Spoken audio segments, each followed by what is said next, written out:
Syudad ng panaginip. Marami pa rin ang nag-iisip na sa Maynila matatagpuan ang katuparan ng kanilang mga pangarap. Makulay, maingay, punong-puno ng buhay. Pero pagkagat ng dilim, ang lansangan, nagiging silungan ng mga binigo ng The Great Manila Dream.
Naging dormitoryo ang nadidilig na pasilyo.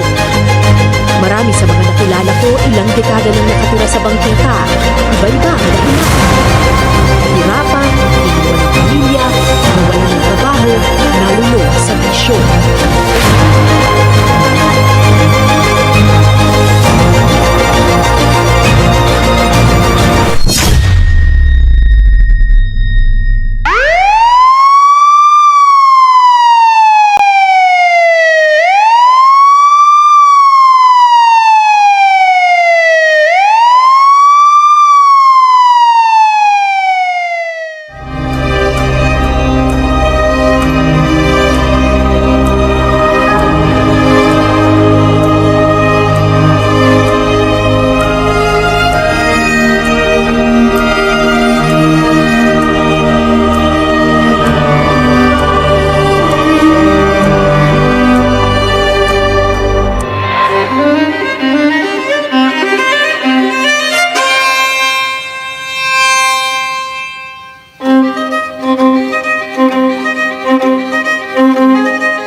Madaling stereotype ang mga palaboy ng kalye.